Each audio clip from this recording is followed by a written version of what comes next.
Olá, meus irmãos. Eu gostaria de passar para vocês algumas dicas na forma de tutorial para a condução do culto solene em casa, nesse momento excepcional que nós vivemos, não só no nosso estado, mas também no Brasil. Quero trazer aqui alguns pontos introdutórios e depois tratar das partes do culto. Como introdução, o primeiro ponto que eu quero dizer é que deve-se apresentar uma exposição bíblica no culto. Então, não é uma pequena meditação, não é uma devocional simples, mas procurar expor o texto. É claro que nem todos possuem, o que eu poderia dizer, possuem capacidade técnica para fazer uma exposição mais aprofundada. Mas procurar expor o texto, ainda que de forma simples, naquele momento do culto. E lembrando que na parte da pregação devemos dividir em duas partes. A primeira é a exposição propriamente dita e a segunda, a aplicação do texto. Então, expõe e depois aplica do ponto de vista prático, a forma como se deve viver aquilo que foi pregado. O outro aspecto também é que esse culto é o culto solene. Ele não é o culto doméstico semanal, ele não é uma devocional em família, ele é o culto solene que nós tínhamos lá no nosso auditório, que agora será realizado em casa. Então, ele deve ter uma certa formalidade.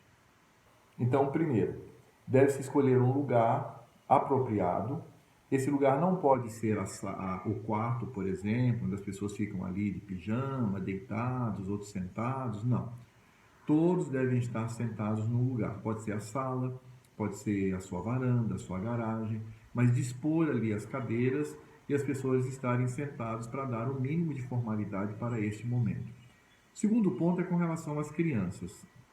Isso é muito importante. Não pode deixar as crianças soltas. Tá em casa, o culto está acontecendo e a criancinha pequena está ali, mexe aqui, senta ali, faz gracinha acolá. Não, de jeito nenhum. É necessário que as crianças aprendam a se comportar no culto, ainda que isso dependa da mãe que está presente, levá-la para um ambiente discreto e discipliná-la, ensinando-a em como ela deve se comportar. Isso é um ponto extremamente importante, irmãos. Isso deve ser observado. Nossas crianças precisam aprender a se comportar. No momento dos cânticos, caso alguém saiba tocar um violão, um teclado, pode utilizar. Não tem problema nenhum, isso vai ajudar muito no momento da música. Mas isso não é essencial. Isso nem é elemento de culto. Então, se não houver, não tem problema. Os irmãos podem cantar a capela. Agora, um ponto fundamental, irmãos. Todo o culto, do começo ao fim, deve ser dirigido pelo chefe da família, pelo pai, pelo marido. Então, isso é questão fundamental. Então, a direção das leituras, a oração, a pregação da palavra, tudo deve ser dirigido pelo homem, pelo líder da casa. Não pode ser dirigido por outra pessoa. Porque, como eu disse, nós estamos realizando o culto solene e a sua estrutura deve, obviamente, obedecer a este critério. Então, por favor, estejam atentos a isso. Lembrando que o culto como um todo, ele se divide em duas partes. A primeira parte ela é dialogal, ou seja, é um diálogo que a igreja trava com o Senhor Deus através de Cristo. E como acontece esse diálogo? Quando nós lemos a Escritura Sagrada, Deus está falando. E nós respondemos por meio dos cânticos e por meio da oração. Então, é importante observar isso. Depois nós temos um segundo e o mais importante momento do culto, que é quando a igreja ela se cala, e aí temos então a voz de Cristo por meio da exposição fiel da Escritura Sagrada. Então isso daí deve ser observado. E aí como é que se divide o nosso culto, a nossa liturgia e a pregação, da mesma forma como nós fazemos lá no nosso auditório. Inclusive, você deve ter em casa aí disponível alguns boletins, você pode até seguir o que está ali no boletim, inclusive seguindo as músicas. Você pode aproveitar ali, as músicas já estão todas adequadas a cada momento, porque a música deve estar ajustada ao momento do culto. Não tem problema nenhum, você pode aproveitar os boletins antigos e utilizar como guia para a sua liturgia. Mas como se divide o culto? Primeiro se divide, ele começa com a introdução, quando nós reconhecemos a presença de Deus. Então, é claro, é uma presença toda especial, porque aquele momento é um momento solene, um momento de culto. Então, Deus está presente ali na pessoa de Cristo. Em seguida, quando nós reconhecemos a presença de Deus, devemos reconhecer o nosso pecado e que precisamos, obviamente, do perdão do Senhor. Esse é o momento da contrição, é o momento da confissão de pecado, reconhecendo o nosso pecado diante do Senhor. Uma vez realizado isto, tendo os nossos pecados perdoados em Cristo Jesus, nós vamos agora louvar e adorar a Deus por aquilo que Ele é e por aquilo que Ele faz. Então é o momento que nós expressamos a nossa alegria, a nossa admiração, o nosso amor para com Deus, por meio deste momento do culto. Então esse momento é um momento que nós temos que cantar, porque o cântico ele também reflete essa alegria, reflete esse louvor.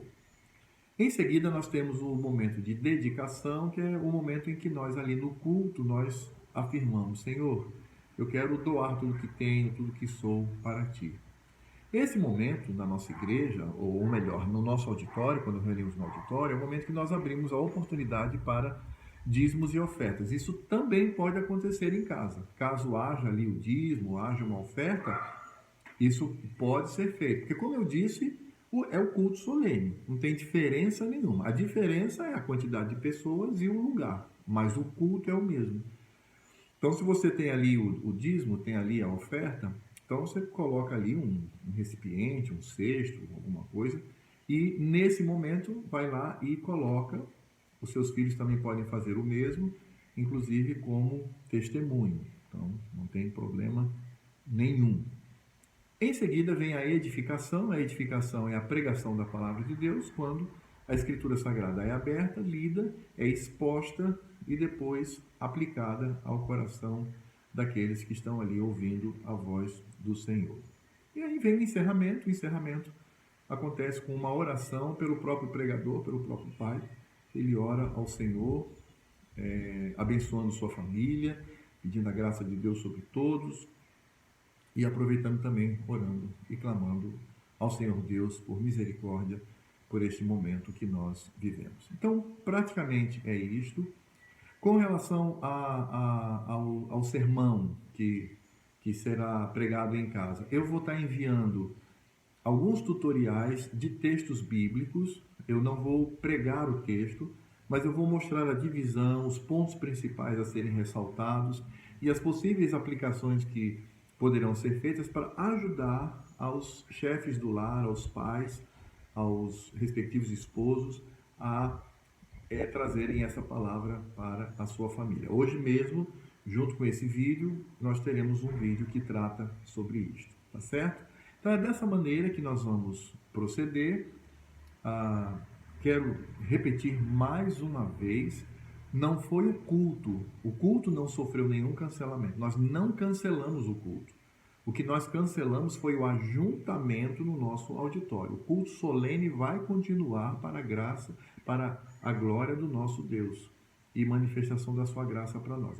Só que ele vai continuar agora em casa, de maneira mais enxuta, ali, a família protegida por conta dessa pandemia, mas nós cultuaremos ao nosso Deus. Tá bom, meus irmãos? Qualquer dúvida, qualquer pergunta, pode entrar em contato comigo, entrar em contato com Sandra ou colocar lá no WhatsApp da igreja, tá certo? Estamos prontos a ajudar os irmãos no que for possível. Que Deus nos abençoe.